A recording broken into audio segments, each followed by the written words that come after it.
اللہ نے اس کائنات کو بنایا. دیکھو جب بھی کوئی نیا ملک بنتا ہے تو ایک قانون بنتا ہے نا, دستور بنتا ہے, آئین بنتا ہے. کیا خیال ہے, کیا ہو گیا بھائی, ایسا ہوتا ہے کہ نہیں ہوتا؟ جب بھی کوئی نئی ریاست وجود میں آتی ہے تو قانون بنتا ہے کہ بھائی اس ریاست میں اس آئین کے تحت سب سے پہلے یہ لکھا جاتا ہے یہ کہ لبرل حکومت ہوگی یا مذہبی حکومت ہوگی. کیا خیال ہے, جمہوری طرز پہ ہوگا یا آمریت اس میں رہے گی, بادشاہت ہے یا جمہوریت ہے, سب چیزیں طے ہو جاتی ہیں. تو نبی صلی اللہ علیہ وسلم نے ارشاد فرمایا کہ اول ما خلق اللہ القلم. جب اللہ نے اس کائنات کو بنایا نا تو کائنات بنانے کے بعد اب اس کے لیے آئین لکھنا تھا, اللہ نے آئین تیار کرنا تھا نا, ایک لا کہ کیا کیا کس اصول کے تحت اس کائنات کو میں چلاؤں گا. تو لکھنے کے لیے سب سے پہلے کیا چاہیے, قلم. یہ ہمیں سمجھانے کے لیے مثالیں دی گئی ہیں. تو اول ما خلق اللہ القلم, اللہ نے سب سے پہلی چیز کیا بنائی, قلم. اب یہ دستور, اب اللہ کو الیکشن کرانے کی ضرورت نہیں ہے, سینٹ سے منظور کرانے کی ضرورت نہیں ہے, خود ہی اللہ نے اپنے لیے آئین بنایا جس آئین کا اللہ پابند ہوگا. عجیب دیکھو, یعنی اللہ دستور لکھ رہے ہیں کس کے لیے, اپنے آپ کو پابند کرنے کے لیے. خود اللہ اپنے آپ کو پابند کرنے کے, میں ان اصولوں کا پابند رہوں گا. یہ تعبیرات ہیں. فرمایا سب سے پہلی چیز جو اللہ نے اس قلم سے لکھی ہے, سب سے پہلی چیز بنائی قلم, اور اس سے کیا لکھا, سب سے پہلا لفظ جو اللہ نے لکھا ہے سبقت رحمتی علی غضبی, کہ میری رحمت میرے غصے پر غالب رہے گی. میری رحمت میرے غصے پر, یعنی اصول قیامت تک کے لیے اللہ نے ہمیشہ کے لیے بنا دیا. کیا مطلب, رحمت کی کوئی ریزن نہیں ہوگی. بات آ رہی ہے سمجھ میں؟ غالب کا مطلب یہی ہے نا بھائی, غصے کے موقع پہ غصہ آئے گا, سب کو آتا ہے, اللہ کو بھی غضب آئے گا غضب کے موقع پہ, لیکن رحمت غالب رہے گا. کیا مطلب, رحمت کسی ریزن کی محتاج, یعنی کسی پہ ترس کھاؤں گا, رحم کروں گا, اس کا کوئی سبب, یعنی ضروری نہیں کہ کسی نے کچھ اچھا کیا ہو تو میں اس پہ رحم کروں, ویسے ہی رحم کروں گا. اور غضب پر رحمت غالب کا مطلب بعض دفعہ ایسا بھی ہوگا کہ ایک پہلو اس کا تقاضا کرتا ہے کہ اس پہ رحم کیا جائے, اور ایک پہلو سے دیکھا جائے تو اس پہ یہ غضب کا مستحق ہے, تو رحمت والے پہلو کو ایسے موقع پہ کیا کر دوں گا, بولو بھائی, غالب. رحمت والے پہلو کو کیا کر دوں گا, غالب. تو یہ نہیں کہا کہ میرے اندر غضب ہی نہیں ہے, غضب کبھی پھر تو جہنم ہی نہ بناتا اللہ تعالیٰ, نافرمانوں کو کبھی سزا دیتا ہی نہیں. کیا مطلب, رحمت کے آثار زیادہ مرتب ہوں گے, معاف کرنے کا عنصر زیادہ رہے گا, سزا دینے کا عنصر ختم نہیں ہوگا, کم ہوگا. تبھی دیکھو قرآن میں آتا ہے وَيَعْفُ عَنْ كَثِيرٍ, فرمایا بہت ساری مصیبتیں تمہاری بدعمالیوں کی وجہ سے آتی ہیں, لیکن ساتھ ساتھ یہ بھی بتا دیا وَيَعْفُ عَنْ كَثِيرٍ, ساری بدعمالیوں کی سزا میں نہیں دیتا, بہت ساری خطائیں کیا کرتا ہوں, معاف کرتا ہوں. یعفو مٹا دیتا ہوں. ہمیں تو بہت تھوڑی غلطیوں کی سزا مل رہی ہوتی ہے, اس پہ ہم اتنا چیخ رہے ہوتے ہیں, سب غلطیوں کی ملنا شروع ہو جائے تو کسی قابل ہی نہ رہیں. زیادہ تر کیا کر رہا ہوں, معاف, اور وہ بھی بغیر, یعنی بغیر وجہ کے. اور اگر معافی کی وجہ ہو, یعنی غلطی کر کے توبہ کر لی, پھر یہ اللہ نے اپنے اوپر لکھ دیا ہے کہ توبہ کرنے والے کو کیا کروں گا. آئین میں کیا لکھا ہے اللہ نے, جو توبہ کرے گا تو اپنے اوپر معافی کو کیا کر لیا اللہ نے, واجب, توبہ کو واجب کر لیا. 99 سال تک کوئی گناہوں میں مبتلا رہے, 99 سال میں اس کافر کو خیال آیا آج میں توبہ کر کے اسلام کی طرف آتا ہوں, آج میں گناہوں سے توبہ کرتا ہوں, تو اس کے آنے میں تو دیر ہو سکتی ہے, اللہ کے معاف کرنے میں دیر نہیں ہو سکتی. کیسے عجیب الفاظ ہیں حدیث کے, یا عبادی لو بلغت ذنوبک عنان السماء ثم استغفرونی لغفرت لکم ولا ابالی. یہ لا ابالی کے الفاظ بڑے عجیب ہیں. نبی نے فرمایا کہ اللہ تعالیٰ کہتے ہیں کہ اے میرے بندو, اگر تم گناہ کر کر کے زمین اور آسمان کے خلا کو پر کر دو, بھر دیا تم نے گناہوں سے, اب سچے دل سے توبہ کر رہے ہو, اللہ اب سے اپنی زندگی کیا کر رہا ہوں میں. توبہ کا مطلب یہ نہیں استغفار کی تسبیح ہو, یا اللہ اب جو کچھ ہو چکا معاف کر دے, آئندہ نہیں کروں گا. یہ اس جذبے سے جو توبہ کرے گا تو فرمایا معاف کر دوں گا. بس اتنا کافی ہونا چاہیے نا بھائی, بات مکمل ہو گئی. اللہ نے اصول بیان کر دیا کہ اگر زمین آسمان کے خلا کو بھر دیا گناہوں سے, توبہ کر لی تو کیا کر دوں گا, معاف, ختم ہو گئی. بھائی ہمیں اصول سمجھ میں آ گیا, بھائی توبہ کا دروازہ موت تک کھلا ہوا ہے, ختم. آگے اللہ کو یہ کہنے کی کیا ضرورت تھی, والا ابالی, معاف کرنے میں کسی کی پرواہ نہیں کروں, یہ کہنے کی کیا ضرورت تھی. بہت مشکل ہے سمجھانا. بھائی اس الفاظ کا بظاہر کوئی تک بنتا ہے, بھئی اللہ کو کیا ضرورت کسی کی پرواہ کی, اور کون ہے. اصل بات یہ کہ ممکن ہے بہت سے نیک لوگوں کو اعتراض ہو کہ اللہ ہم 20 سال سے شروع سے ہم نیک ہیں, یہ کمبخت 90 سال تک عیاشی کرتا رہا ہے, اب آ رہا ہے, اب یہ بھی جنت میں, ہم بھی جنت میں, یہ کیا بات ہو گئی؟ ممکن ہے فرشتوں کو اعتراض ہو, اے اللہ یہ کیا, یہ تو 2 لفظ توبہ کے تو ہر آدمی بول سکتا ہے بڑے آرام سے بیٹھے بیٹھے ہیں بھائی. مثال کے طور پر ابھی جو کیسز چل رہے ہیں مختلف ہمارے سیاستدانوں پہ, اگر وہ کہتے ہیں ہم معافی مانگتے ہیں قوم کے سامنے, قوم چھوڑے گی؟ بولے یار بھائی اتنے پیسے کھا گئے ہیں, قوم یہ بولے گی نا بھائی یہ کیا مسئلہ ہے, ایسے کیسے معاف کر دیں؟ کیا خیال ہے بھائی؟ یا کسی نے اور جرائم کیے ہوں, بہت سارے کیسز چل رہے ہوں, وہ 2 لفظ بولے معاف کر دو, تو عجیب بات ہے کہ معافی مانگنے کے لیے بھی یہ لوگ تیار نہیں ہوتے. تو لیکن اللہ کیا کہہ رہے ہیں کہ زمین اور آسمان کے خلا کو بھر دیا ہو گناہ, تھک گیا ہو گناہ کر کر کے, اور پھر مجھ سے معافی مانگے. معافی کا وہ مطلب جو میں بیان کر رہا ہوں, آئندہ نہیں کروں گا, بس اب میری زندگی بولو بھائی چینج, ختم, اب میں چینج ہو رہا ہوں. تو اللہ فرماتے ہیں اصول کیا ہے, معاف کروں گا اور کسی کی پرواہ, کسی مولوی کی پرواہ نہیں. مولوی بولیں گے, مولوی صاحب بولیں گے اللہ ہم بچپن سے نماز پڑھتے آ رہے ہیں, یہ بھی کم وقت ابھی آیا ہے بھائی اس کو بھی تو معاف کر رہا ہے, وہ اتنے لوگوں کو اس نے قتل کر دیا, یہ 99 انسانوں کے قاتل نے توبہ کی تھی نا, اب وہ مقتول کہہ سکتے ہیں اللہ ہمیں تو مروا دیا صحیح ہے نا, اس نے ہمیں مار دیا سب کو. 100 راہب کہے گا کہ میں نے اس کو بولا تھا کہ توبہ نہیں ہو سکتی, سینچری پوری کر کے اس نے مجھے بھی قتل کر دیا. وہ حدیث میں واقعہ آتا ہے نا, لیکن 99 انسانوں کو ایک شخص نے قتل کیا, تو ایک راہب کے پاس گیا, ایک بزرگ کے پاس گیا, کہنے لگا میں نے 99 کو قتل کیا, کیا میری توبہ قبول ہو سکتی ہے؟ اس نے کہا نہیں ہو سکتی. اس نے کہا چلو پھر سینچری پوری کرو یار, 99 کا تو کوئی حساب بنتا ہی نہیں ہے, جب جانا ہی جہنم میں ہے تو کچھ کر کے تو جاؤ نا.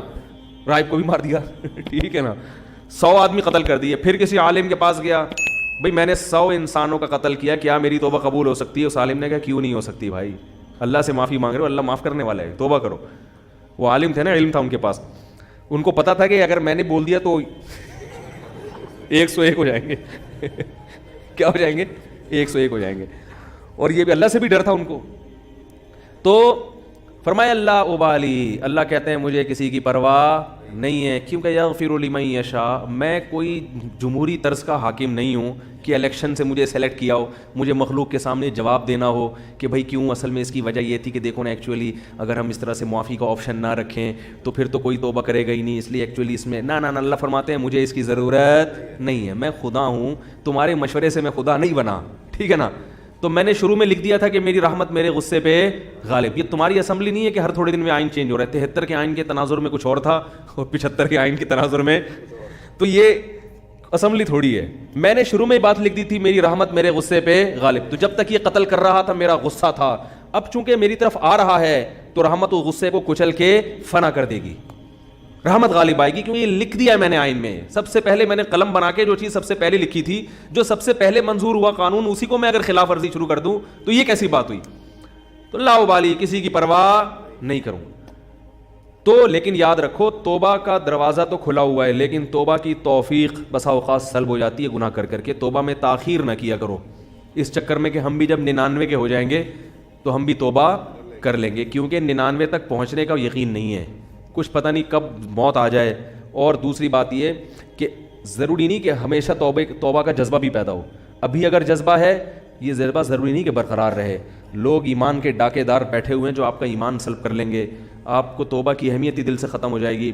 بعض دفعہ دل گناہوں میں اتنا مست ہو جاتا ہے کہ انسان توبہ کا تصور ہی, تبھی بوڑھوں میں توبہ کا ریشو کم ہوتا ہے, جوانوں میں زیادہ ہوتا ہے.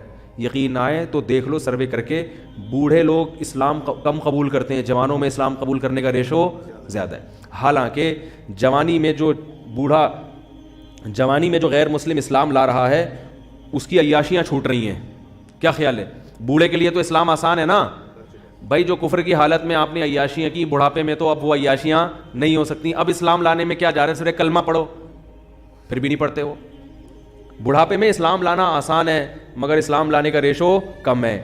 اس سے پتہ چلتا ہے دیکھنے میں آسان ہے, حقیقت میں آسان نہیں ہے, کیونکہ قوت فیصلہ ختم ہو جاتی ہے. جوانی میں عیاشی آسان ہے مگر توبہ بھی بظاہر مشکل ہے, مگر حقیقت میں کیا ہے, آسان. اس کی ایک سائنٹیفک لاجک بھی ہے.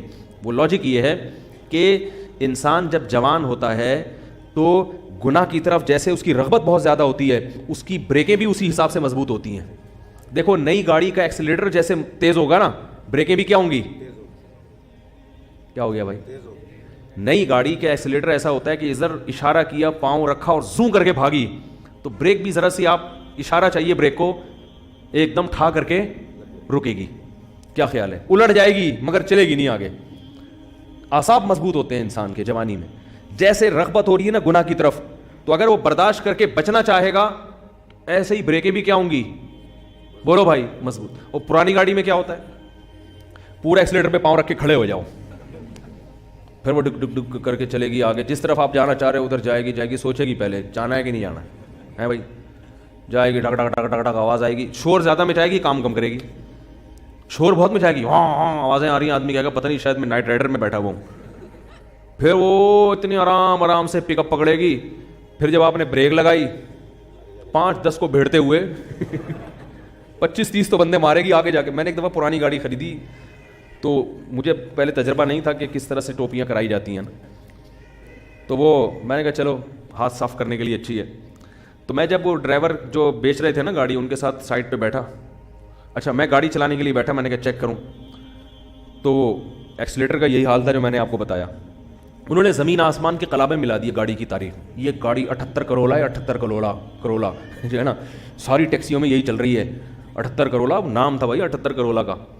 ہم نے کہا چلو یار میں 75 کا ہوں تو 78 کی پھر بھی ہم سے تو نہیں ہے.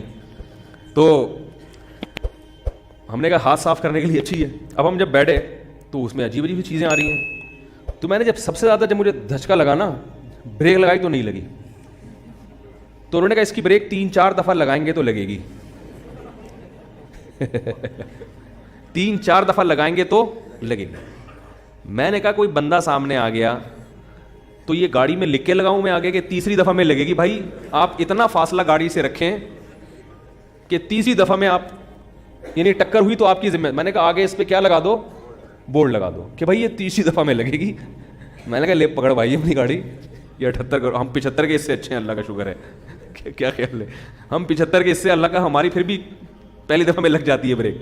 تو انسان کی عمر, مقصد بوڑھوں کا مذاق اڑانا ہرگز نہیں ہے, لیکن ایک حقیقت ہے کہ جب انسان کی عمر زیادہ ہوتی ہے تو اس کی میں اندر خواہشات تو کم ہوتی ہیں, لیکن اگر کسی طرف اس کا دل مائل ہو گیا تو بریک نہیں لگی. اس میں اعصابی قوت نہیں ہوتی, وہ روک نہیں پائے گا اپنے آپ کو. اسی وجہ سے وہ اگر بد نظری جوانی میں نہیں چھوٹی تو بڑھاپے میں نہیں چھوٹتی.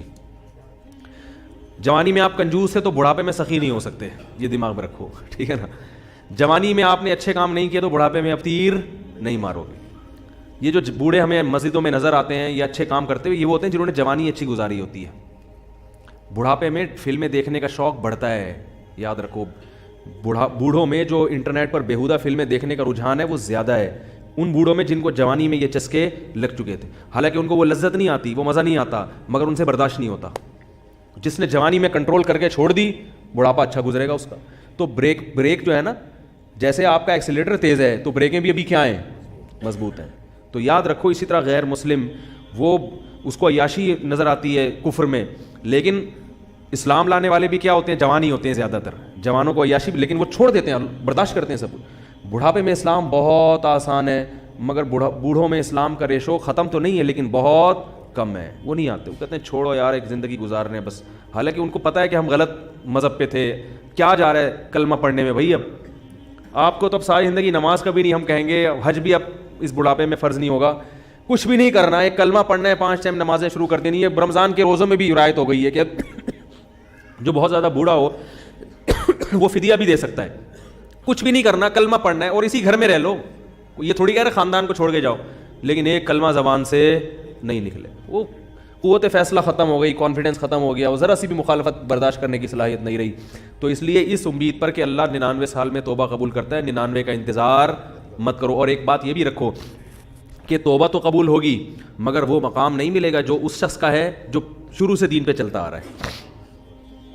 سمجھ میں آ رہی ہے بات, جو شروع سے دین, کیونکہ وہ کئی سال سے نماز پر ہے تو وہ اتنا آگے جا چکا ہے کہ اب آپ نے ٹریک چینج کر تو دیا, جہنم والا ٹریک نہیں اب جنت والا ہے, لیکن وہ بہت آگے جا چکا ہے اور آپ اس سے بہت پیچھے ہو, بہت پیچھے ہو. وہاں تک اب وہ نکل گئے آگے. تبھی قرآن میں آتا ہے والسابقون السابقون اولئک المقربون. کچھ لوگ اہل جنت میں سے ہوں گے اور کچھ سابقین میں سے ہوں گے جو جنت میں بھی بہت آگے جا چکے ہوں گے.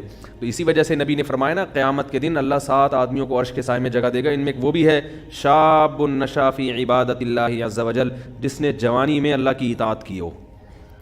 تو توبہ تو سب کی قبول ہے, 99 سال میں بھی جاؤ گے جنت میں, جہنم میں نہیں جاؤ گے, لیکن درجات میں بہت زیادہ بولو بھائی فرق ہوگا. اس لیے میں نے اکثر دیندار دیکھے ہیں, ایک ہم بچپن کی بات کر رہا ہوں کہ 25-26 سال کی عمر میں ہمارے, میں تو چھوٹا تھا اس وقت, وہ ان کی عمر 25 سال تھی, انہوں نے توبہ کی, دین پر آ گئے, اب تک قائم ہے الحمدللہ. ان کو افسوس ہوتا تھا کہ میں نے جو 10 سال کی عمر ضائع کی اس کی کسی طرح تلافی ہو جائے. صرف 10 سال ان کے ضائع ہوئے تھے, 15 سے لے کے 25, بالغ ہو جاتا ہے نا انسان 15 میں, اس 10 سال پہ ان کو کیا ہوتی تھی, ندامت. تو یہ سچی توبہ کی علامت ہوتی ہے کہ انسان کو پچھلے پر ندامت ہو کہ یار وہ ٹائم بھی نکل گیا ہاتھ سے, کہاں تک پہنچ چکے ہوتے. میں نے کہا یہ سچی توبہ کی علامت ہے. میں نے کہا اس کی تلافی اب یہ ہو سکتی ہے کہ جو 10 سال ایک نارمل آدمی جتنی عبادت کرتا ہے, آپ اگلے 10 میں اس سے ڈبل کر لو. کیا خیال ہے بھائی؟ یہی ہو سکتا ہے. جیسے گلوکار نے توبہ کی تھی نا, واقعہ میں اکثر سناتا ہوں, زندگی گانوں میں گزاری, تو ہمارے حضرت کے پاس آئے تھے, ان کا انتقال ہو گیا, تو انہوں نے حضرت سے کہا کہ میں نے زندگی گانوں میں گزاری, گانے گاتا رہا میں, اچھی آواز تھی میری, تو اب مجھے خیال ہوا کہ توبہ تو اللہ نے قبول کر لی, اب جنت کے ٹریک پر تو انشاءاللہ چل پڑے, لیکن پچھلی کی تلافی بھی ہونی چاہیے. تو میں نے 10-15 سال ضائع کیے, تو اب ان کے ذہن میں یہی آیا کہ یہ اچھی آواز میں تلاوت میں لگاؤں اب. کیا خیال ہے؟ تو اس طرح کے جو لوگ تلافی کرتے ہیں, اولئک یبدل اللہ سیئاتہم حسنات, قرآن کہتے ہیں اللہ ان کی گناہوں کو نیکیوں میں تبدیل کر دیتے, تو ان کی تلافی ہوتی ہے, یہ بھی اسی مقام تک پہنچ جاتے ہیں. تو پھر کچھ ایسا کرنا پڑتا ہے, نہیں تو چلو جنت میں مل گئی, بڑی بات ہے یار, 99 سال میں اتنی بدماشی اللہ معاف کر دے, وہ درجات نہ ملے, جنت چھوٹا سا کھانچا بھی مل گیا جنت کا, اور کیا, ایک آدھ حور بھی مل گئی, کیا خیال ہے, ایک آدھ حور بھی مل گئی تو بھی سستا سودا نہیں ہے, بہت اچھا سودا ہے یہ. تو اللہ تعالیٰ ہم سب کو اپنی رحمت کا مستحق بنائے. یہ جو بات تھی ادھوری رہ گئی ہے کہ جب اللہ رحمت ہے اس میں اتنی, تو ہمیں ڈراتا کیوں ہے؟ تو اصل میں اللہ اپنے آپ سے نہیں ڈراتا, اپنی نافرمانی سے ڈراتا ہے. کہ جو اتنا رحیم ہے, اتنا کریم ہے, وہ معاف کرے گا, لیکن ہر چیز کی ایک لمٹ ہوتی ہے. اس لمٹ سے آگے کراس کرو گے تو پھر اس کا غضب جوش, کیونکہ غضب ختم نہیں ہوا ہے اس میں, اس لیے اللہ ڈرا رہا ہے کہ اللہ کی نافرمانی سے ڈرو. یخشون ربہم بالغیب, جو اپنے رب سے بغیر دیکھے ڈرتے ہیں. کیا مطلب؟ رب کی نافرمانی سے ڈرتے ہیں, گناہ سے ڈرتے ہیں. تو ہمیں رب سے محبت کرنے کا حکم ہے, ڈرنا ہے رب کی نافرمانی سے. سمجھے؟ یعنی اللہ نافرمانی پہ سزا دیتا ہے, تو رب سے تو محبت کی جاتی ہے, اللہ کے قرب حاصل کیا جاتا ہے. تبھی اہل اللہ کو نمازوں میں مزہ آتا ہے, کیونکہ وہ اللہ سے قریب ہو جاتے ہیں نا نماز میں, تلاوت میں مزہ آتا ہے ان کو. تو ہمیں اللہ سے محبت کا حکم ہے, لیکن ڈرنا وہاں ہے جہاں اللہ کی نافرمانی ہو رہی ہے. اللہ تعالیٰ سے دعا ہے اللہ تعالیٰ سمجھنے کی, عمل کی توفیق عطا فرمائے. جلدی سوالات ہیں نمٹا دوں میں. ہمارے خاندان میں بہت بڑا مسئلہ ہے. بھائی یہ میرا اسٹائل اسی طرح سوال پڑھنے کا, میں اسٹائل چینج نہیں کر سکتا. لوگ کہتے ہیں پتہ نہیں کون سے اسٹائل سے سوال پڑھتے ہو. چاچا اور ماموں کے یہاں کوئی مسئلہ ہو جائے تو میری والدہ کہتے ہیں رات کو, والدہ کہہ رہی ہیں کہ اپنی بیوی کو چھوڑ دو, ان کے گھر میں ان کے خلاف ہو گئی, والدہ نے مجھ سے کہا اور میں شاید, پھر والدہ کہتے ہیں تو وہ اپنا حق نہیں, آپ سب پتہ نہیں یار کیا کر. بھائی اماں اگر کہہ رہی ہیں بیوی کو چھوڑ دو تو کسی کے سامنے پورے حالات رکھیں کہ کیوں چھوڑ دو, کیا بیوی میں کیا ٹیکنیکل فالٹ کیا ہے, سمجھ رہے ہو نا. اماں کو بولیں اماں اگر ہماری بہن کسی کے گھر میں جائے اور آپ کی بیٹی کی ساس کہے آپ کے داماد کو کہ بیٹی کو چھوڑ دو, تو آپ یہ کہیں گی کہ اماں ابا کے حقوق پر بیان کریں گی, آپ بولیں گے کیوں چھوڑ دو. تو دوسروں کے لیے جو پسند کرتے ہو وہی, چھوڑنا چھاڑنا آسان نہیں ہے, اس کے بہت زیادہ نقصانات ہوتے ہیں. طلاق تو ایک انتہائی آخری آپشن ہے کہ جب خودکشی کی نوبت آ رہی ہو, ڈپریشن کے مریض بن رہے ہوں, ایسی صورت میں ہے طلاق. تو ورنہ اگر زیادہ نہیں بن رہی تو الگ رکھنا چاہیے بیوی کو ماں سے. ایک واقعہ ہے کہ صحابی قیصر بادشاہ کے پاس گئے تھے تو اس سے 3 تصاویر نکال کر دکھائیں. پوچھا تھا کہ کس کی تصویر, تو صحابی نے فرمایا تھا کہ ان میں ایک آپ صلی اللہ علیہ وسلم کی, حضرت عمر کی, حضرت ابوبکر کی. میرے علم میں ایسا واقعہ کوئی نہیں ہے, تصویر تو صحابہ نہیں استعمال کرتے تھے. کیا نماز میں قرآن سے دیکھ کر تلاوت کرنا ٹھیک ہے؟ نہیں, صحیح نہیں ہے. جنت میں جو بھی مر جائے گا شادی شدہ, اسے اس کی بیوی ملے گی, حوروں کی سردار. کنواروں کو کیا ملے گا؟ کنواری لڑکی کو اللہ کسی سے نکاح کرا دیں گے. اللہ کے ہاں آدمیوں کی کمی, جنت میں بھی کافی لوگ جائیں گے, وہ 4 آدمی کے علاوہ بھی لوگ جائیں گے, صحیح ہے نا, بہت سے لوگ جائیں گے جنت میں. تو قرآن کہتا ہے ثلۃ من الاولین و ثلۃ من الآخرین, بہت سے لوگ پچھلے لوگوں میں سے, صحابہ تابعین میں سے ہوں گے, اور بہت سے آخرین میں سے بھی ہوں گے. تو بہت سے لوگ جنت میں جائیں گے انشاءاللہ. ابھی اچھے لوگ مارکیٹ میں شارٹ تو ہوئے, ختم نہیں ہوئے, صحیح ہے نا. تو جو یوٹیوب پہ جس قسم کے فرقہ وارانہ کلپ آ رہے ہیں, اسے تو لگتا ہے 4 آدمی کے سوا سب مشرک ہیں, سب کافر ہیں, سب گمراہ ہیں, کسی کے سب ہی ایسے ہی ہیں. تو قرآن سے پتہ چلتا ہے کہ ہاں جو سابقین ہیں نا, جو اعلیٰ جنتوں میں, وہ قرآن کہہ رہا ہے ثلۃ من الاولین, بہت سے پچھلوں میں, صحابہ تابعین میں تو بہت ہوں گے, لیکن آخری زمانے میں آنے والے لوگ ان میں بہت تھوڑے ہوں گے. جو سابقین میں بہت آگے بڑھنے کی کوشش کرتے ہیں وہ شارٹ ہوں گے. شارٹ تو وہ بھی ہیں لیکن وہ بہت زیادہ شارٹ ہوں گے. اگر کوئی عشاء پڑھ کے بڑے بغیر سو جائے پھر آدھی رات کو آنکھ کھلے تو عشاء کے بعد بغیر دوبارہ سوئے تہجد پڑھ سکتے ہیں؟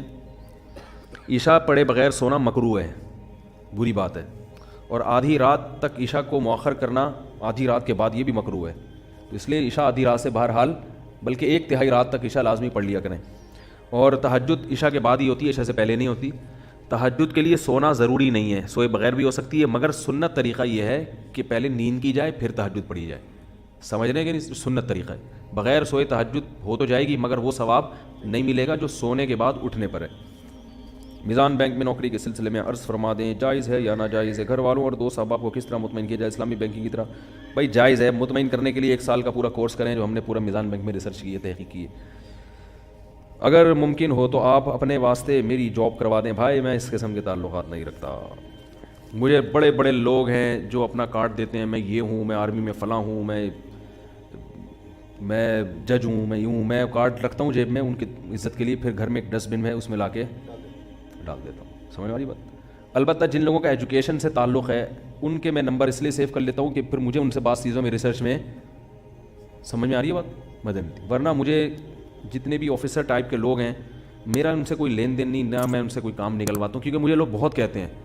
اب تو یہاں تک وہ ایک آفیسر آئے, وہ کہیں ان کو نکال دیا تھا جاب سے, آرمی سے, تو وہ مجھے کہہ رہے ہیں کہ آپ کے آرمی میں تعلقات ہیں, آپ مجھے دوبارہ. میں نے کہا اتنے تعلقات لوگ دیکھتے ہیں کسی بریگیڈیئر کے ساتھ بیٹھے ہوئے کھانا کھا رہے ہو, سمجھتے ہیں کہ آپس میں بہت اچھے دیرینہ تعلقات ہیں.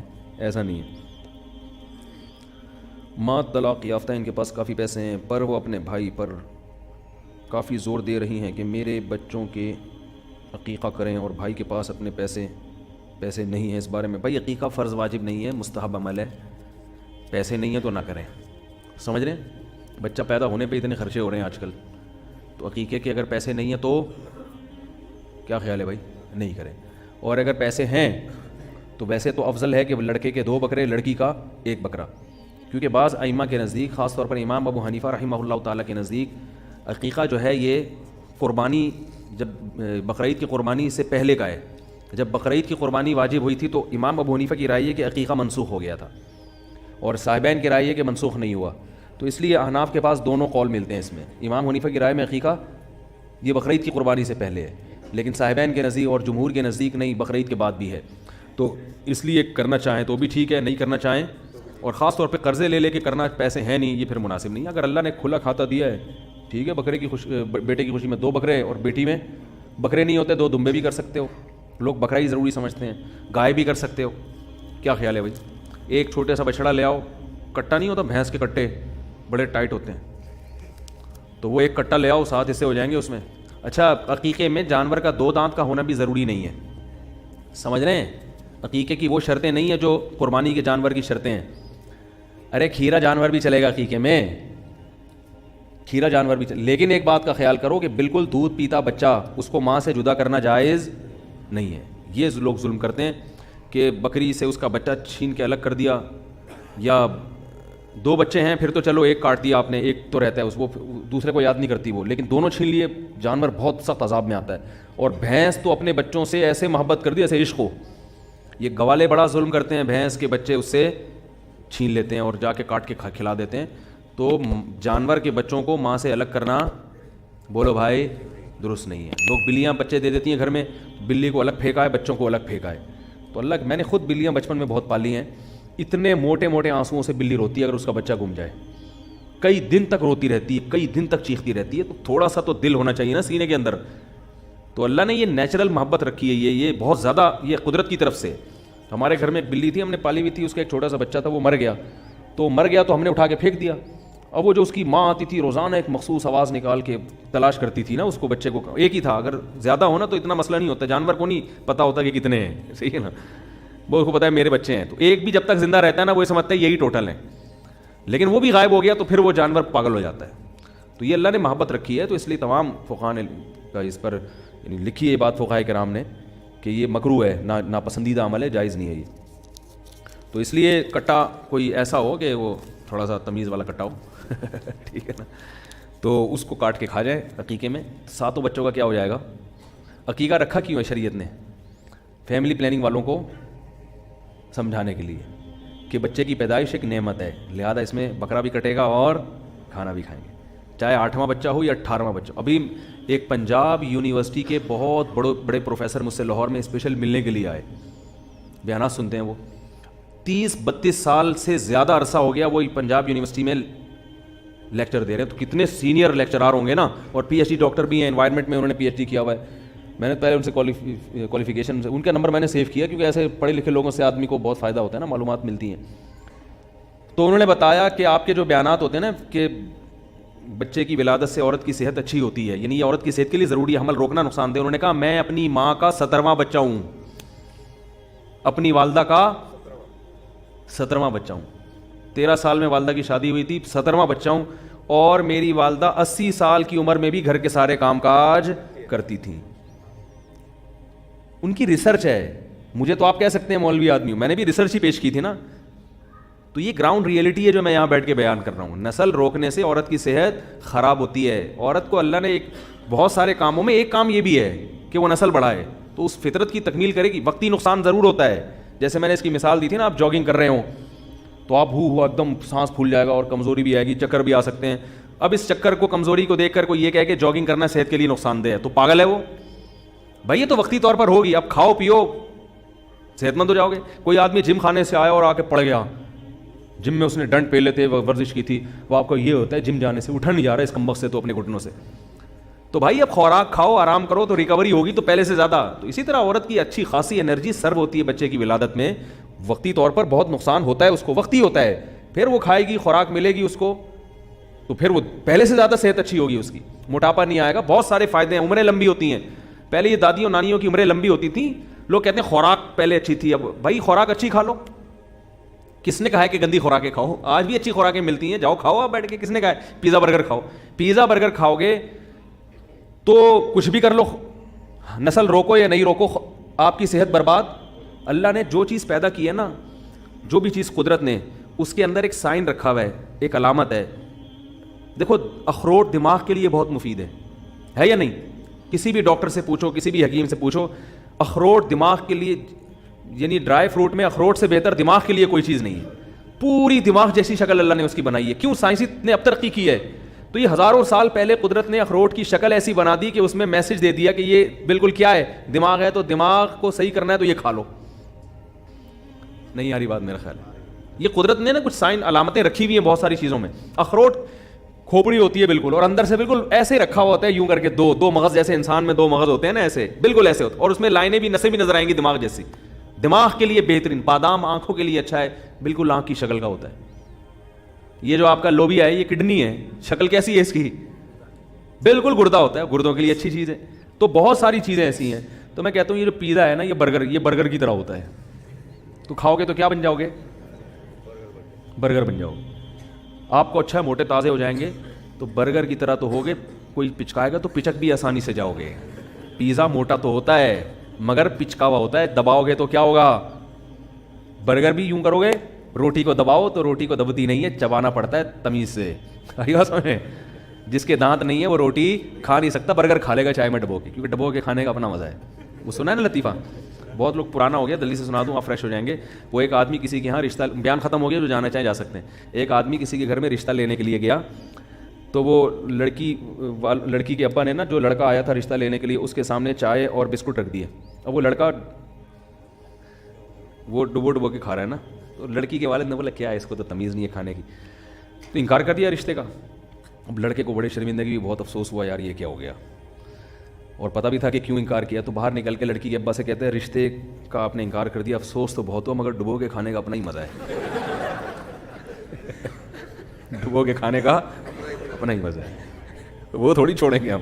اور حقیقت ایسے ہے, حقیقت ہے, چائے بسکٹ رکھے ہو نا, میرا اپنی ظاہر بھی ہے کہ ڈبو کے کھانے کا شرم تو آ رہی ہوتی ہے انسان کو, لیکن جو مزہ آتا ہے ڈبو کے کھانے میں, وہ بغیر پاپے جتنا ڈبو کے کھانے میں مزہ آتا ہے.